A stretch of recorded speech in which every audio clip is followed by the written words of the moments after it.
It's the Opperman Report.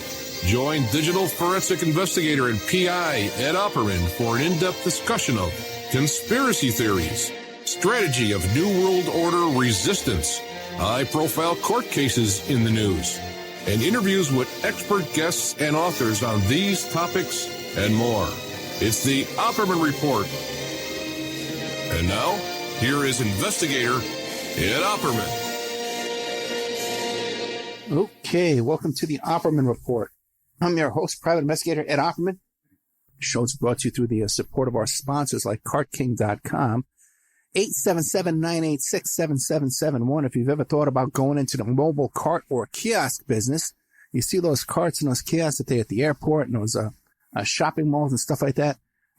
Cart-King.com has been building those carts and kiosks for 20 years for clients all across North America. So what you do is you go to Cart-King.com, you see which kind of style or design applies to your business. Contact them, and then they'll custom design it for you. They'll custom build it for you and ship it worldwide. Another one of our great sponsors is Pure Soap Flake Company. You can bathe your body and wash your clothes with Pure Soap Flake products that are free of fragrance, GMOs, palm oil, sodium lauryl sulfate, and synthetic additives. You can keep it clean, folks. Pure Soap Flake products are kind to living creatures and sensitive skin. So you don't want your little baby there in her little onesie there in some disgusting chemical-based soap. AlmightyGold.com. You can get your gold in affordable quantities. Why save in paper when you can save in gold? What do you call it? So anyway, you can invest in gold as little as a tenth of a gram for $6. And you can also go into the gold business and become an affiliate. You go sign up for free, become an affiliate, get an affiliate link. You post that link on your website, on your blog. Anybody clicks on it, purchases some gold from AlmightyGold.com. You get a commission. They also have a cryptocurrency that's backed in gold. EmailRevealer.com. You can go there, get an autographed copy of my book, How to Become a Successful Private Investigator. Also, too, though, you can go there if you think your spouse is cheating on you. You give us their email address, we trace it back to online dating websites and catch them cheating online. All right. My next guest today is known as Trey Billion. He's also known as Bigfish on Twitter. And he's been doing a lot of research. He's very well known on Twitter. Got 100 followers, thousands of followers over there. He got into contact with me. I got into contact with him, actually, because he was doing all this research on George Nader, who was one of Trump's emissaries there at the Seychelles Island and his meeting there with the Russian and with Eric Prince. So then just starting to talk to Bigfish here, and he's got all this other information. He's been doing a lot of work here. So are you there? Yeah, I'm here, Ed. Thanks for having me on. Yeah, Appreciate thank you it. so much. Yeah, tell us a little bit about yourself. Okay, so yeah, I'm just a small business owner, entrepreneur. I enjoy doing research, and I've been researching a lot of this stuff since 2016. And yeah, just do a lot of research and have a lot of friends on Twitter and share a lot of stuff with them. So, and originally you were a big Trump supporter. Yeah, back in 2016, I voted for Trump. I've been a pretty big supporter up until recently. I don't like some of the foreign policy stuff that they've been doing. Some of the stuff in the Golan Heights and Syria and whatnot, and then some of the coups that they tried to pull. So, yeah, I'm probably not going to be voting for Trump in the next election, but I still support him because he's our president. But I do research on both sides, so I'm not really right or left. So I research both sides, not just the left. Yeah, it would be nice if we could all just follow the clues and the leads and see where it takes us to without being so distracted by this. I support Trump, you support Hillary, back and forth, all this nonsense. It's not football teams or anything like that. So it's not like pick sides. We're all Americans. So yeah, I just follow the evidence wherever it leads me, basically. So you've been looking into this George Nader. What can you tell us? Okay, so yeah, he's one of the major problems that I've had with Trump since I started looking into it, because it just seems like they don't do any kind of due diligence when they bring these people around. And so when I started looking into him back in 1990, he was arrested at the Dulles airport, and they found reel-to-reel tapes of child porn inside of his luggage that were stuffed inside some candy tins. But he didn't end up actually getting charged at that particular time. They let him go, which was kind of weird because they had all the evidence that they needed to charge him in 1990. And then in early 1991, he did end up getting charged with importing child porn, and he served 6 months for that actual offense. And then after that, in 2003, in the Czech Republic, he was convicted of child molestation, and he was sentenced there, and he did serve time in the Czech Republic. And so just recently, he's had some new charges of transporting a 14-year-old for sex and more child porn charges. And that was on top of other child porn charges that he just recently had. So he has all these charges that have not only in his past, but in the current time right now. Okay, so George Nader is this guy. He's got a lot of interest in child porn and molesting little kids. But why should we care who George Nader is? Okay, so George Nader, he actually had 3 meetings. He had the Trump Tower meeting. He had which was with Bannon, MBZ, and Otaiba, which is the ambassador for the UAE, which is one of his good friends. Then they had the Four Seasons meeting, which had Kushner and Flynn and Joel Zamel and a bunch of other people. And then they also had a meeting in January 2017 in the Seychelles.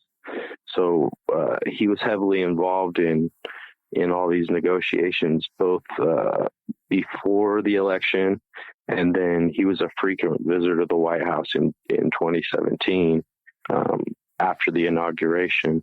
So he has all these offenses for, problems with kids, not only child porn, but also child molestation he's been convicted of.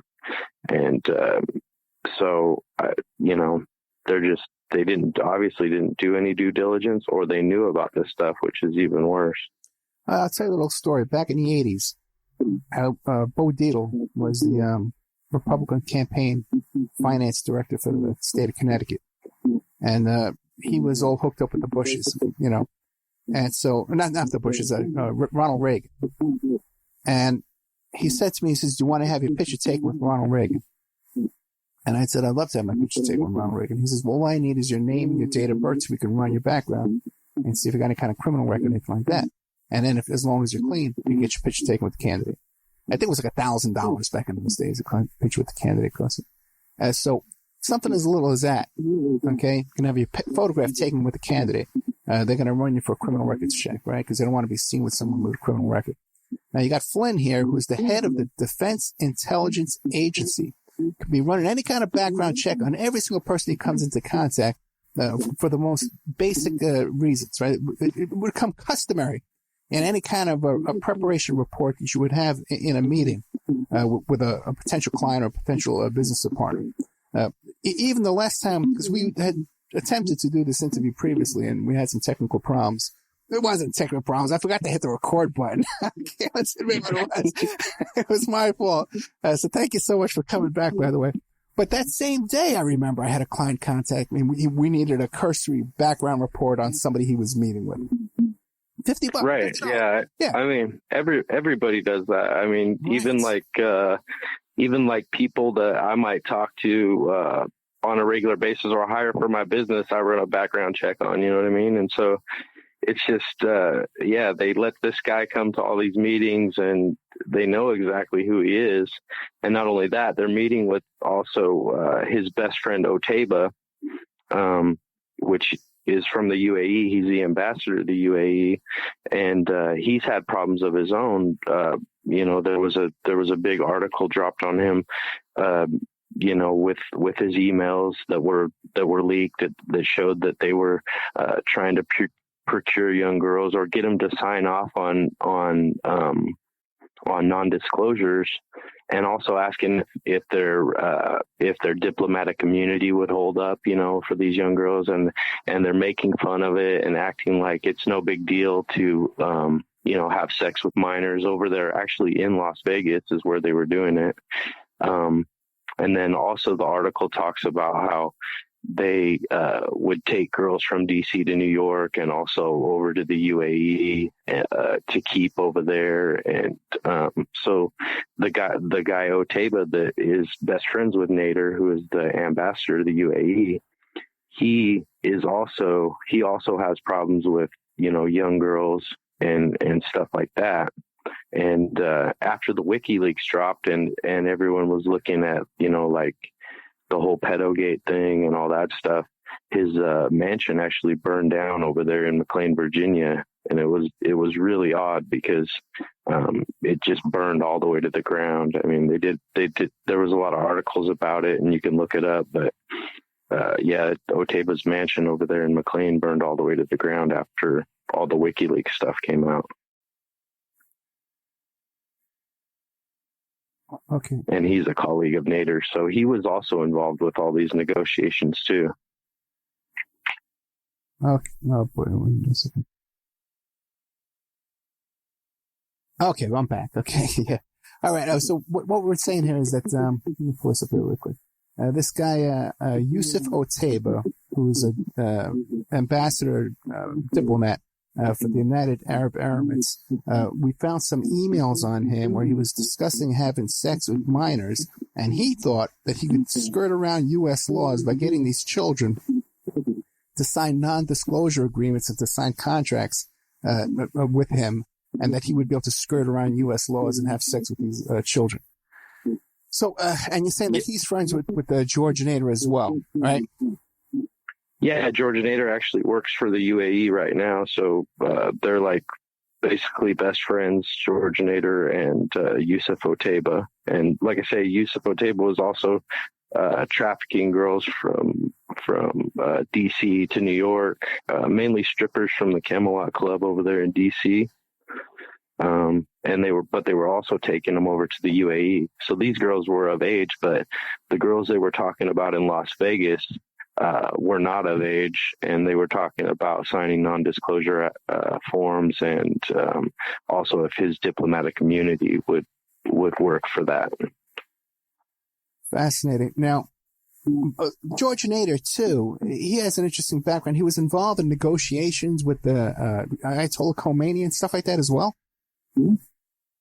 Yeah, George Nader goes way back. He's been involved in all these big things. Him and Elliot Broidy, which is actually the guy that had the settlement with the Playboy model that was negotiated by Michael Cohn. Him and Nader were the ones after the inauguration that were in the Trump administration negotiating. They were trying to get deals for Saudi Arabia and the UAE. And that's the other thing is Michael Flynn was also trying to get 30 nuclear plants for Saudi Arabia through the IP3 deal and the ACU deal. They had negotiated to get 30 nuclear plants for Saudi Arabia. And so a lot of this stuff is going to be coming out in the Mike Flynn trial. Some of it has came out in the Bijan Keon trial, but what they were trying to do is get 30 small modular nuclear plants to Saudi Arabia and like 15 more around the Middle East. And I'm pretty sure they're still in the process of doing that. So, did the Rosneft deals ever come up in your research? It didn't. I was mainly researching Mike Flynn and the Flynn Intel Group. And some of the Iran nuclear deal, because Flynn was heavily involved in the negotiations for the Iran nuclear deal. And that's a lot of people don't realize that a lot of that stuff was going on right before the election, because they needed to get the Iran nuclear deal done before Obama got out of office. So that way the kickbacks and stuff off those pallets of money that flew over to Iran. Oh, right. Okay. So So there was a lot of stuff going on right at the end of Obama's term with the Iran nuclear deal and Mike Flynn and some of his associates, mainly Bijan Keon, who is in the Flynn Intel group. And so they had a foundation where they were basically negotiating the Iran nuclear deal behind the scenes. And it was critical to get that done before Obama got out of office in his second term. And one of the reasons why we're talking about Nader again is because his most recent arrest, he was on his way to Mar-a-Lago, and he had 12 child porn videos on his cell phone when he was arrested for that. Yeah, and also his most recent charge, he was transporting 14-year-olds for sex. So he also had a 14-year-old that was going to be delivered to him. So, was this a 14-year-old boy or 14-year-old girl? I believe it was a 14-year-old boy. Oh, these are the boys. Okay. Yeah. Anything else on Nader we need to know about? Yeah, there's a whole lot more on Nader, but it's just one of those things that it's just like, all these guys knew about it. Like you say, Flynn's in the DIA. He knows who everyone is before they walk into a meeting. And all these guys should have. So, it looks really bad that they were involved with this guy. Yeah, even people like Kushner and Bannon would be doing these basic background reports. I mean, you even run credit reports on people when you're having meetings like this. It's just, it goes, it's just insane. Bannon, though, he's been meeting with Epstein, like right. He met with him in 2016 and also 2018. So Bannon doesn't seem to have a problem with meeting with anybody, really. Yeah, Bannon also said that he believed the Katie Doe lawsuit too as well, because when he was defending that guy Judge Moore and his behavior down there and wherever that was, what was that, Alabama or something like that? He said, well, what about Ivanka? How come Ivanka has no problem with her father and that 13-year-old? So he seemed to have faith in that lawsuit there as well. Yeah, I don't know exactly what he knows, but he probably knows quite a bit about it. Probably talked to Trump about it. That's what he knows. True. Because people need to go to my member section too and check out the Steve Bannon Porn and Meth House, where the people who moved into Steve Bannon's house down there in Florida after he vacated found padlocks on the doors and windows on the inside. That would be padlocking somebody inside the house. Steve Bannon's ex-wife down there and her new boyfriend, he was arrested for some kind of charges. She got caught trying to smuggle marijuana and a cell phone into his jail cell. They were all involved in filming pornography down there. This is widely documented by neighbors and friends and people, workers who came to work at the house there, that they were filming porn. She's known as some kind of a Swedish model who was involved in filming production, stuff like that. So it's not beyond. And there's all kinds of police reports down there for domestic violence and stuff. So none of this is exaggerated. And we have first-hand witnesses that I've had on the show. You can check it out in the member section. There's Steve Bannon, Porn and Meth House. Hey, so. Yeah, I'll definitely have to check that out. But yeah, I've heard some pretty crazy stories about like Milo and some of those other characters that were associated with Breitbart. About drugs and, offering young boys drinks and stuff like that at parties. And I think a lot of that stuff is getting ready to come out. So. And you're talking about that Milo Yiannopoulos? Yeah. Okay. Yeah. I don't know how people get into these guys. I don't know. I just have no interest in Milo Yiannopoulos or what he has to say. I couldn't imagine what he has to say. It would be interesting. So that's Steve Bannon there. He's into all this stuff as well, so it appears. And also to the guest I had on too, that he was, the way he ended the interview, he said that he hopes, that this would, escalate into a police investigation into human trafficking regarding Palm Beach as well. So he seemed to hint around at some things there as well. You can check out there in the member section. Now, I guess, moving on to, Khashoggi. Yeah. Okay, how does Khashoggi relate to Trump and Epstein? Okay, so Jeff Epstein is highly connected to Ghislaine Maxwell. And back in the day, they used to spend a lot of time on Robert Maxwell's yacht, which was originally called the Lady Mona Kay, and owned by Imad Khashoggi. But then it was sold to Robert Maxwell, and he renamed it the Lady Ghislaine. And so Robert Maxwell was a pretty well-known Israeli super spy. Did a lot of work with Mark Rich and Ben Gurion and a lot of those characters back in the day. And so a lot of business deals and whatnot were done out on that yacht, and I'm sure a lot of compromise. And I actually posted an article from the Sun Herald in Australia. It says Captain Bob's girl is afloat, and it's Ghislaine Maxwell, Jeff Epstein, and Robert Maxwell all out on the yacht.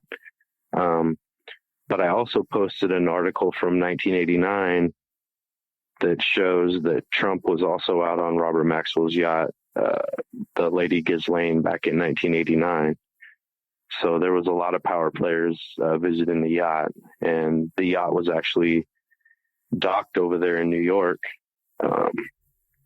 So it was parked in New York, and a lot of the big power players would come onto the yacht. And, I'm sure there was a lot of girls on the yacht, and they'd sail 12 miles out and into international waters. And so I think that's a big place where Jeff learned a lot of his craft was from Robert Maxwell, and also Ghislaine learned from Robert Maxwell. So that's where a lot of it starts. And then there's also Adnan Khashoggi's yacht. Adnan Khashoggi was an arms dealer back in the Iran-Contra days. He made a lot of his money through weapon sales. And he ended up selling his yacht to Trump. And so there's a Khashoggi connection to both Trump and Epstein through the yachts. Once Robert Maxwell died or committed suicide, a lot of people say that he was knocked off because he owed a bunch of money or because he robbed a lot of people's pensions right at the end. Some people say that he committed suicide. Some people say he had a heart attack and fell off of his boat. But after he died, the Lady Ghislaine went back to the Saudis. So it's owned now by Saudi Arabians. And then Adnan Khashoggi, his nephew was Jamal Khashoggi, which is the guy that got murdered. And no one mentions that. I know the Trump's friendship with Adnan Khashoggi was so close. I don't have the name of the model in front of me at the moment, but she did if you could just Google it, Adnan Khashoggi model Trump passed around. The first she went on a date with Trump and a couple of times with him. And then when he stopped calling her, suddenly out of the blue, Adnan Khashoggi starts calling her up. And she says, they were passing me around.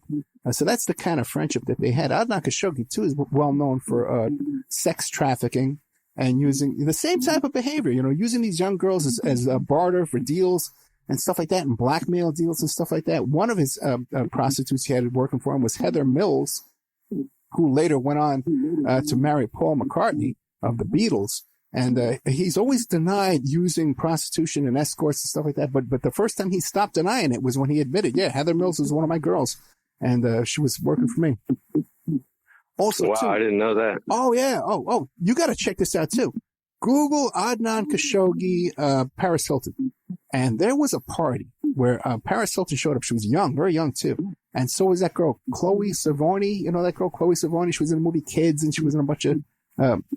in that thing about the Mormons too, Big Love, I think was called. Very talented actress. But when she was a youngster too, as well, she was at one of these parties with Adnan Khashoggi and Paris Hilton. And when you go and check out a series of photographs of people showing up at this party, and about a half hour after they show up to the party, you look at they were clearly given some kind of substances shortly after showing up at this party that made them zonked out of their minds, that they were so wasted. I think I've seen some of those photos. Their eyes are just, you can tell. Yeah. Adnan Khashoggi was also at Trump's first wedding with Ivana. Right. So they have some deep ties, and Adnan Khashoggi was always like weapons for drugs and Iran Contra, and it's always been like a shady past with the Khashoggi family. So great series of articles called 6 Degrees of Adnan Khashoggi, if you can find them online. The guy's been involved in everything. Right. Even the book Men Are From Mars and Women Are From Venus. Or the other way around. It could, Men From Mars. Well, anyway, you know the book I'm talking about. He published that book, and he sold that book and made it a big blockbuster, made everybody talk about it because he sold it from an infomercial on TV at night. And then the guy that wrote that book later on to head one of the big 9/11 truth movements, So all these guys, all into each other's business and all kinds of stuff. Also, too, when he sold his yacht, it was the most expensive yacht in the world, the Pacific Princess, I think it was called, to Trump. He sells his yacht to Trump, and I know this because Adnan Khashoggi used to be on Lifestyles of the Rich and Famous every single week.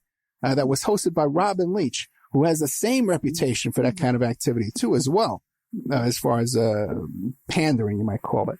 But he sells his yacht to Donald Trump, but then for some reason, Trump allowed him to throw parties on that yacht with Michael Jackson and Geraldo Rivera and Ann Coulter and Guccione from Spin Magazine and Geraldo Rivera and all these characters you see over and over. The names coming up over and over in these kind of activities. Elizabeth Taylor, over and over. Yeah, and the funniest part was the mainstream media, when Jamal Khashoggi got dismembered or whatever, they tried to act like he was just like a journalist, and they didn't bring up any of these connections to Adnan Khashoggi or... Right. They even pronounce his name differently, which is so bizarre. They call him Khashoggi, and they still Khashoggi, they call him. And the other one, they still call Khashoggi. What the hell? And when Khashoggi died, Adnan Khashoggi died, the guy, not one mention of his relationship with Trump, his friendship, Trump bought his boat, at least. Nothing, Yeah, I didn't even know that. We were looking into the Lady Mona Kay and the Lady Ghislaine, and then somebody brought that to our attention. I was just like, wow, that's crazy. Some stuff is right in front of you, man, but no one's talking about it, Yeah, no one is really talking about it. I mean, the word's getting out there a little bit more, but yeah, I don't think anybody really knows all the connections and some of the stuff that happened during the election and even post-election with some of these guys. Yeah, Khashoggi was notorious, too, in the heyday, the Caribbean cocaine smuggling back in the 80s and stuff. He had his own island in the Bahamas with a landing strip down there. And he had some kind of arrangement with customs that they wouldn't, he could land and they'd come by the next day and check out his plane, He had this arrangement down there. And, and then you have Trump with his helicopter pilot that was caught up in this big smuggling operation. And Trump's sister just happens to be the judge, and she writes a letter for him. One thing after another. The connections with this bunch, all with each other, this incestuous group of characters here. And then we have, too, Epstein just recently, too. It came out, Vicky Ward says it's Epstein was working for Adnan Khashoggi, locating stolen funds. He was locating money that was stolen from Adnan Khashoggi.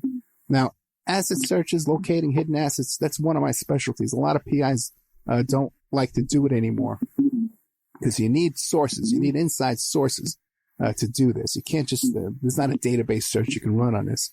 You have to really know people and able to be able to do this. And you got someone like who would Jeffrey Epstein know? Well, he's got all these banking contacts and stuff like that. He's blackmailing everybody in town. So of course he could find these hidden bank accounts and trails of banking transactions and stuff like that.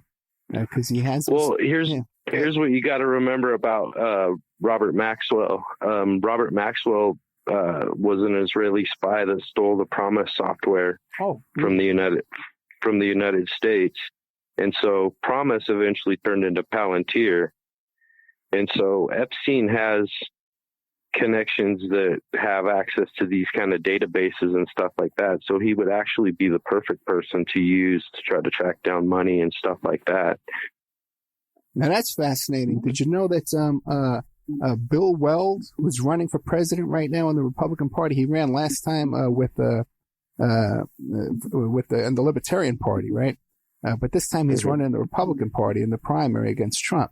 And he's all cooked up with the Clintons. But we found a document. Ted Rubenstein found a document where it talks about how when he was working for the Department of Justice, that we found a document talking about laundering money through BCCI, and it mentions Khashoggi and stuff like that, circulating the promised software throughout the Middle East. That was his job, his role. Was to circulate the promised software and take the money and launder the money through BCCI and Adnan Khashoggi.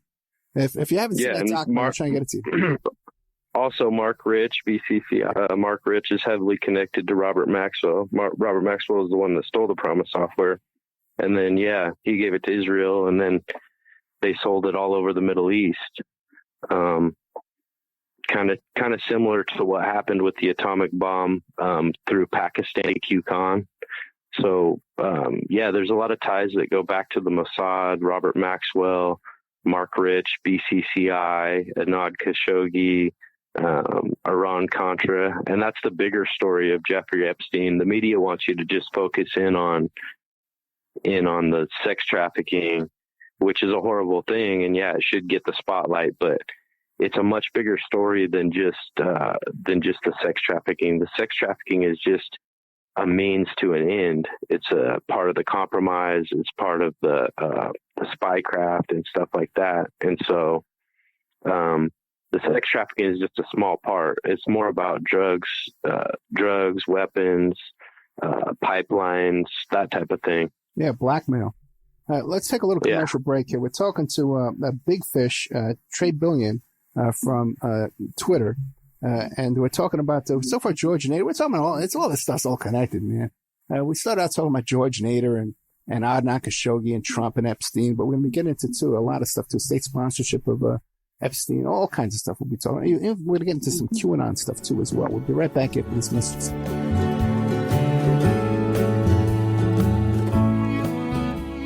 And now a word from our sponsors. PureSoapFlakes.com. 218-568-2525. Have you ever heard of Castile Soap? Pure Soap Flake Company handcrafts fine soap bars, laundry powder, and concentrated soap flakes using organic vegetable oils from their northern Minnesota facility. Bathe your body and wash your clothes with Pure Soap products that are free of fragrance, GMOs, palm oil, sodium lauryl sulfate, and synthetic additives. Keep it clean, folks. Pure Soap Flake Company products are kind to living creatures and sensitive skin, safe for drains and waterways, and work great in high-efficiency washers and top and front-loading machines. Order today at PureSoapFlakes.com, GreenHome.com, Amazon.com, or give them a call, 218-568-2525, 218-568-2525. Pure Soap Flake Company is a proud member of the Handcrafted Soap and Cosmetic Guild.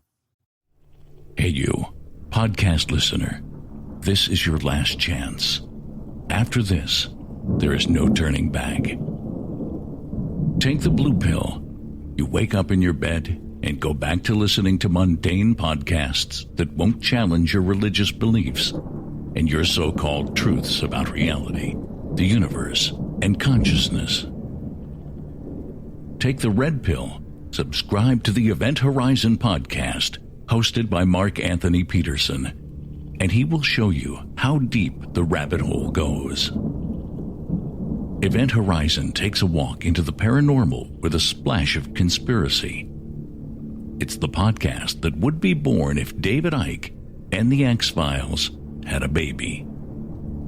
Subscribe to the Event Horizon podcast by Mark Anthony Peterson on Spreaker, iTunes, Spotify, iHeartRadio, CastBox, Stitcher, or any of your other favorite podcast platforms. Remember, all we are offering is the truth, nothing more.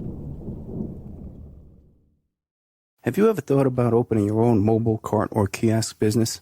Maybe add new point-of-sale locations across the country quickly, or bring in revenue by adding coffee, food, or retail services to your office building, warehouse, or lobby? CartKing.com is the answer to your needs. CartKing.com is a North American designer and manufacturer of the finest mobile retail, coffee, food carts, and kiosks that money can buy. For 20 years, CartKing.com has been working with clients across America to provide indoor and outdoor carts and kiosks for any application. That's www.cart-king.com. Give them a call at 877-986-7771. Tell them Ed Opperman sent you.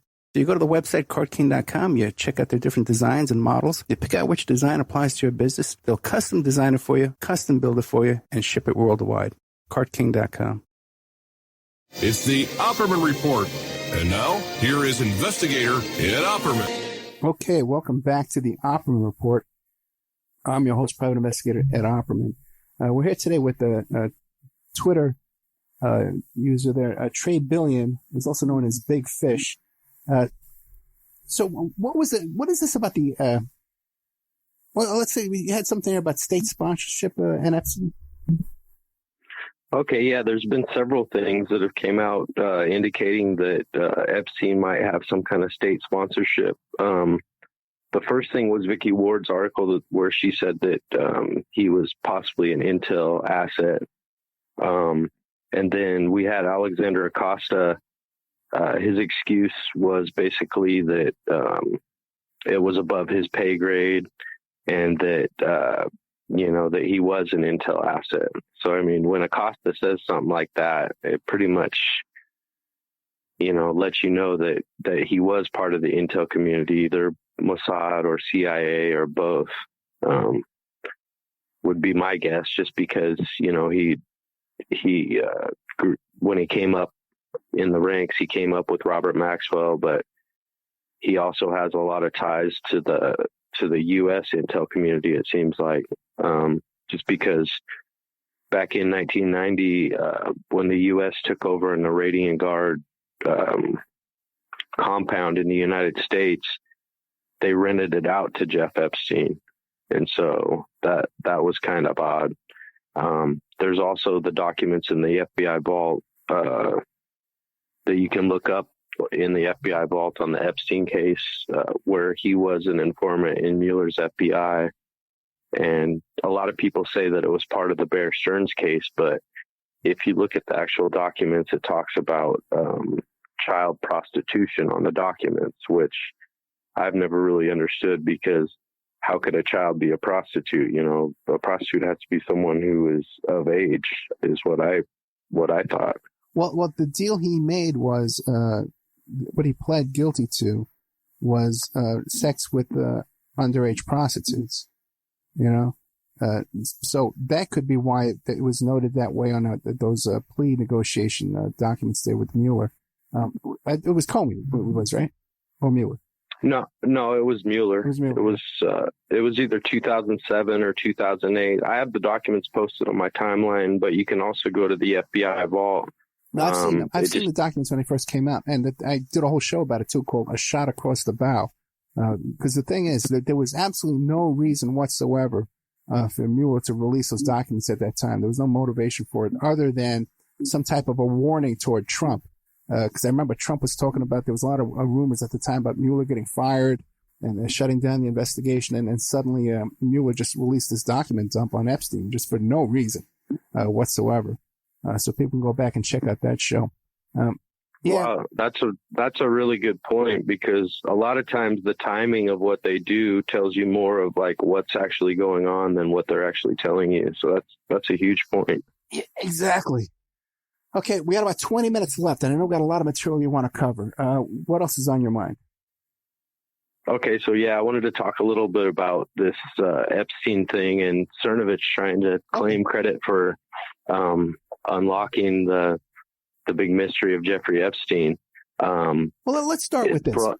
Who is Cernovich, and why should anybody care about Cernovich and what he has to say? What has this guy done with his life that anybody should care?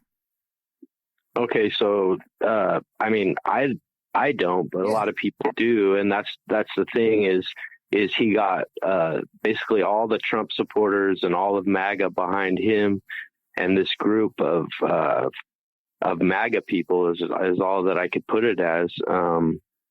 Jack Posobiec and Mike Cernovich and their whole little group, and a lot of people that have been following the Epstein case really closely, they've read the documents as they came out. So they've been following it the whole time.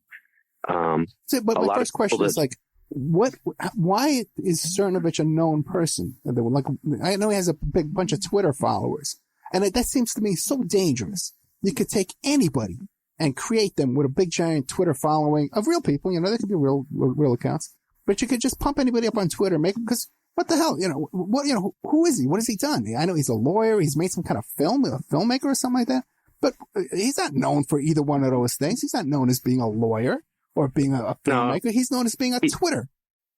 Yeah, he's just known for Twitter. Yeah. And basically, like 2016 leading up to the election, there was a lot of things that were coming out, a lot of leaks that were coming out. And I don't know if he had like an inside source at that point or if there was someone feeding him stuff. Yeah, Cambridge Analytica seems to be funding all these guys.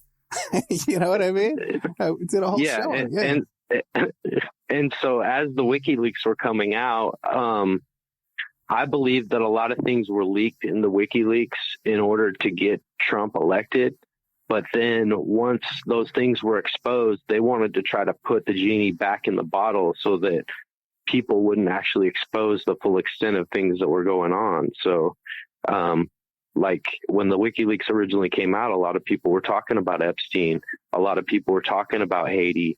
A lot of people were talking about different child trafficking operations around the world.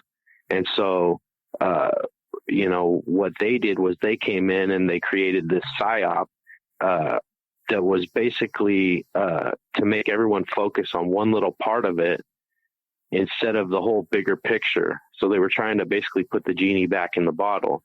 And so that leads into the Epstein case right now because, Cernovich is trying to give off the impression that he was the one that, broke the case and got all this stuff to come out. But that's not actually the case. If you've been following it, since day one, if you've been following the documents as they came out, that the victims were actually saying that Mike was working with Alan Dershowitz.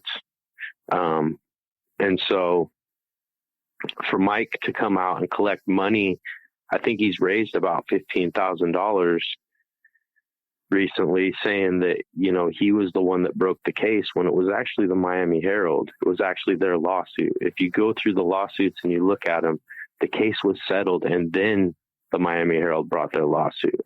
Right. For people, a little background. What happened was Virginia Roberts Giuffre filed a lawsuit against Ghislaine Maxwell, a defamation lawsuit.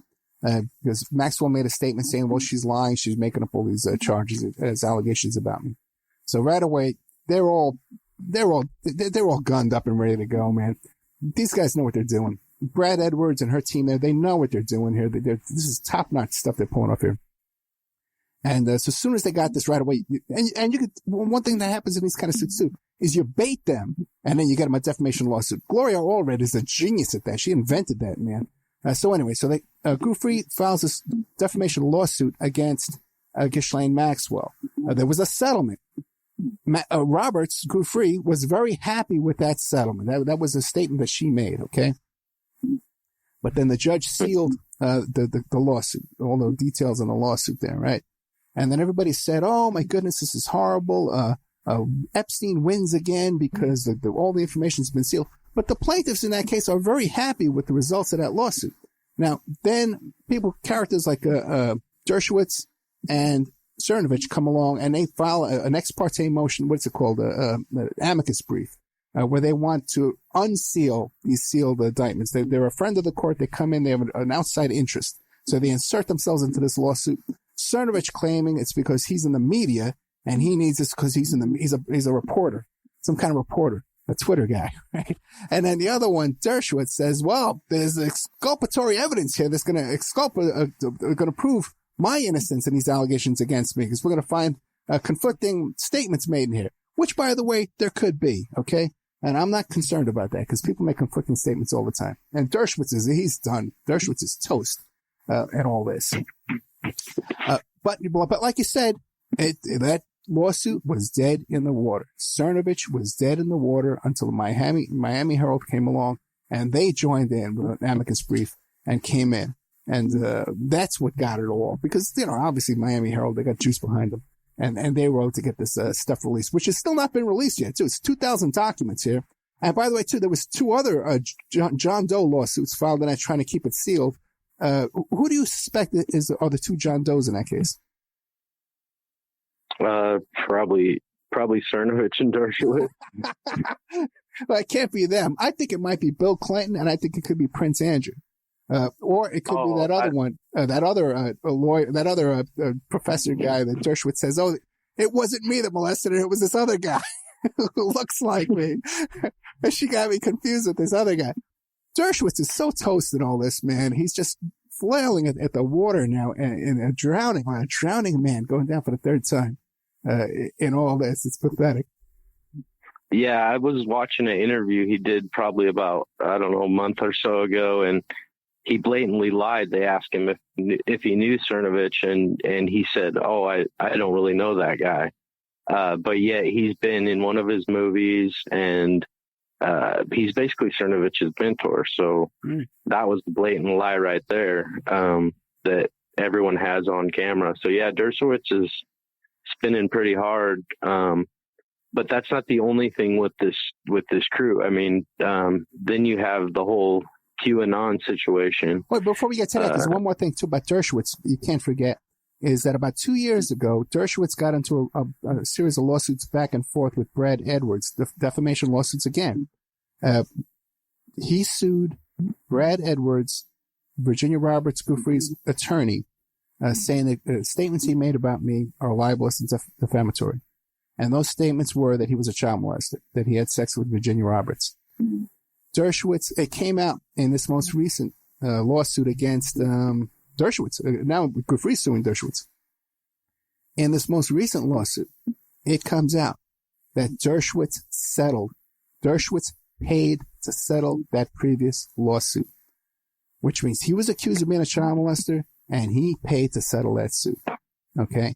Right. Why this is not being... That's a huge point nobody's talking about. And I'm telling them, okay, let me tell you something. I got calls all week long from everybody. Daily Mail, everybody, The Sun, all these people calling me up all week long. Well, what do you know? What do you know? What do you know? I tell them what I know. None of it gets reported. They're going to my website, downloading my stuff. They're becoming members on the website, man, Business Insider, you know? And then, okay, well, what do you know? I tell them what I know. They don't want to talk about it. Right.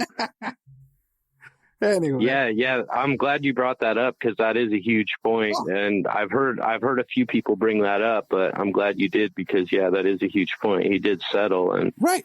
I just imagine, wait a minute, Brad Edwards mentions this in this other lawsuit. So they have no fear of losing that settlement. They don't care if they lose, because they violated the settlement agreement, because they're talking about it now.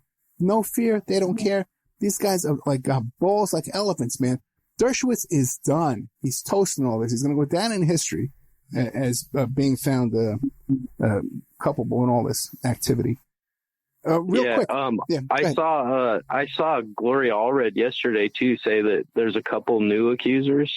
Have you heard anything about that? I didn't catch that. Gloria Allred, let me tell you, is a real attorney. Her daughter Lisa Bloom is a real serious attorneys. I've sent cases to them. They don't just pick up any case just to get on TV like people claim. They vet their cases. They turn down way more cases than they take.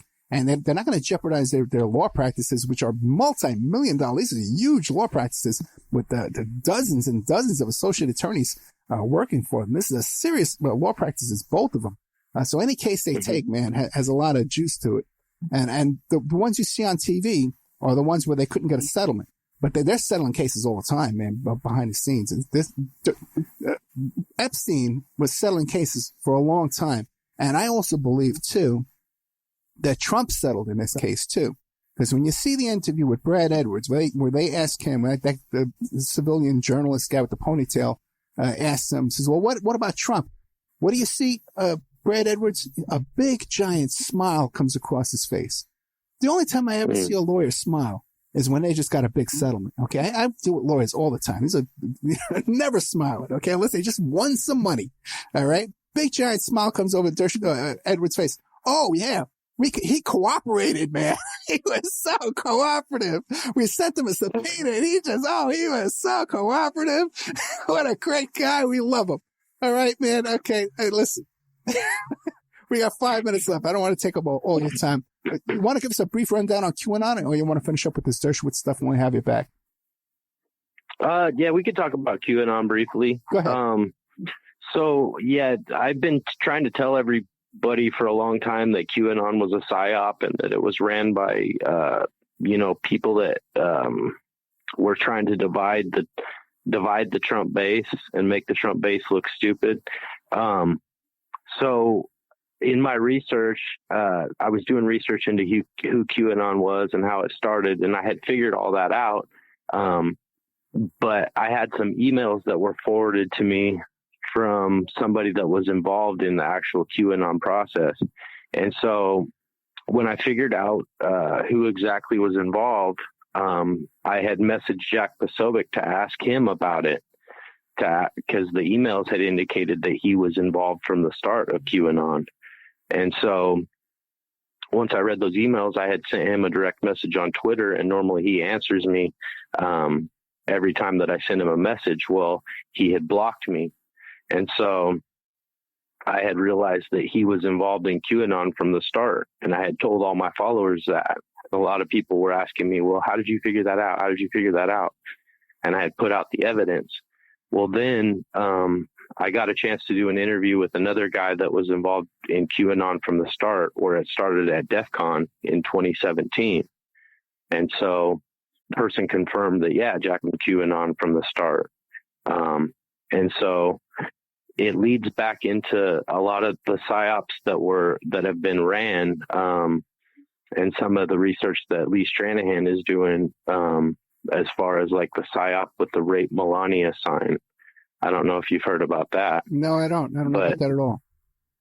Okay, so there was a guy that was in an Antifa costume that held up a Rape Melania sign, and it got a lot of press and a lot of clicks on Twitter and caused a pretty big stir. Well, Lee Stranahan came out just a day or two ago and said that that was Jack Posobiec holding that sign, and that he has all the proof that that was Jack Posobiec. And so he was also involved with QAnon from the start. So a lot of these MAGA guys like Cernovich and Posobiec and these guys that are pretending to be like they're these all-American MAGA guys are doing all this stuff behind the scenes that's not very honest, in my opinion. Well, wait, how about that banner that Cernovich had those guys hold a banner up saying "Stop Cernovich" or something like that? You remember that, right? Oh, yeah. It was like an Antifa march when they hold up. How would these guys know who the hell Cernovich is, man? I can guarantee they don't know who Cernovich is. Oh, boy. Yeah, exactly. And so I consider it almost criminal to be raising money on the Jeff Epstein case and acting like you were the one that broke the story when you had nothing to do with actually breaking the story. You were actually trying to cover up for Alan Dershowitz, in my opinion. And so these guys, just people need to know, both on the right and the left. Like I say, I'm not on either side. I'll expose either side wherever the evidence leads me. But that is where the evidence led me. And then right after I had broke that, like a few months back, then with Disobedient Media came out with an article that talked about Jack's involvement from the start with QAnon. So there's been several people that have confirmed what I said about him being involved in it from the start. Yeah. So, and it's interesting too, because the whole QAnon thing, the first thing was that Hillary was going to be arrested in a couple of days. Then this whole business about these sealed indictments and all that were going to be unsealed as soon as Mueller released his report, and all these arrests were going to come down, these mass arrests. Now, are people in QAnon world, are they still waiting for these mass arrests, or have they woken up yet? No, a lot of them haven't. And I've been trying for almost 2 years to wake them up and just tell them, hey, it's fine to question stuff and do your own research, but to follow some person on the internet that you don't even know who it is, who's claiming to be working for the president, who clearly isn't. It's been proven, numerous times that their prophecies or whatever they're putting out are false. And for people to still follow it, it's really dangerous. And for them to start it, people need to know where it started and who exactly started it and what the purpose was. It was to cover up a lot of the stuff, a lot of the real crimes that were found in the WikiLeaks, a lot of the stuff like Laura Silsby and the 33 kids getting trafficked out of Haiti that she never did time for. This Jeffrey Epstein case, it was to try to, get everyone's mind off that, because when the WikiLeaks came out, people weren't just talking about some pizza place in DC. They were also talking about Jeffrey Epstein. They were also talking about Laura Silsby and Haiti and all the money that got stolen out of Haiti. There was a lot of topics that people were talking about that these guys distracted from with their psyops and attempted to divide people. Yeah, and everyone, if you look at all the Trump and Assange and Credico and Stone and all these guys, when the WikiLeaks come out, it's going to be blockbuster. It's going to destroy the Clintons, right? Now, someone had to have read this stuff to know that there was some kind of serious dirt in there to say this. But when it came out, what the hell was in there? Nothing, Well, there was some serious crimes, but like I say, they were trying to put the genie back in the bottle and distract everybody. I understand exactly what you mean there. And you're right. There's a lot more than, but what was this blockbuster stuff that was going to destroy the Clintons? It never materialized. You know what I mean? And I know what you're saying about the Haiti and all that, the Sylvie and stuff like that. Sure. And she's guilty as hell. And so's her lawyer too, who was also involved in this kind of activity. But there has to be more stuff that was held back at the last minute. And when you read the Roger Stone indictment, it talks about how the DNC became aware that their servers were hacked, and then they hired CrowdStrike to go find it. They became aware before they examined the computers. They became aware. I believe there was a blackmail deal that they were contacted by the Russians in order to, and there was a deal was made. Yeah, I don't know about that, but I know that there was a lot more to the WikiLeaks that didn't come out. They were just leaking enough to try to get Trump across the finish line. And then, like I say, put the genie back in the bottle and go back to business as usual. But once people had found out about all that stuff, they realized more stuff, and then it kind of got out of control on them. So they've been trying the whole time to try to recover from that. And there is a lot more that WikiLeaks could put out. Well, they can't now. Obviously, they can't now. They're out of business now. Hey, listen, we're out of time. Real quick, how do people find you? What do you want to leave us with? People can find me on Twitter, Bigfish @Billion on Twitter. And yeah, you can always send me a DM over there. I usually respond when I have time, or you can communicate with me just on the regular part of Twitter. So. Okay, great. Keep us updated on what you're working on, okay? And we can always do follow-up shows, okay? Right on. Thanks, Ed. Thank you, brother. Thank you. Brother. Thank you.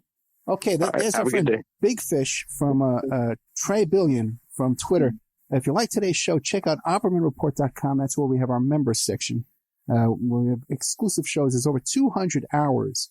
No, 400 hours. There's 200 exclusive shows on there. There's documents, there's images, videos, court documents, all kinds of stuff at OppermanReport.com. And that's what keeps us on the air. That's what keeps us on. If you're listening to us on KYAH or KCAA AM/FM, the way we stay on air, okay, because you see my advertisers, they're not the greatest advertisers in the world. We don't have a lot of, advertisers supporting the show. It's really the members that are getting this information out there to you. So if you like what you hear, you like this kind of investigative reporting that you don't hear anybody anywhere else, okay? Not that I don't appreciate CartKing.com and PureSoapFlex.com and AlmightyGold.com. Gold. I love these guys, but it's the members who really support us. So you can get a hold of me at OppermanReport.com, and I'll give you a discount. I'll give you 13 months for $65. Okay, we just do a little PayPal transaction. Otherwise, you go to OppermanReport.com. You sign up there for a little $6 a month, $20 a quarter, or $75 for the year. So thank you so much. And if you do want to advertise, because we're picking up stations all the time. I'm talking to a station here in Las Vegas about playing our show at least once a week. Okay, but we're probably going to have 5 nights a week there too as well. Get a hold of me at OppermanReport@gmail.com if you want to advertise and support the show. Thank you so much. Big Fish, Trey Billion.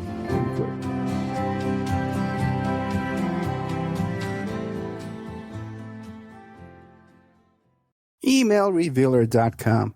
People ask me all the time, hey, Ed, are you still a private investigator? I sure am. Go to emailrevealer.com. We handle adoption investigations, infidelity investigations, where you give us your spouse's email address. We trace it back to online dating websites, catch them cheating online. Digital forensics, computer forensics, cell phone forensics, recover deleted text messages. Create a report that you can use in court. Email revealer.com, 800-572-9762.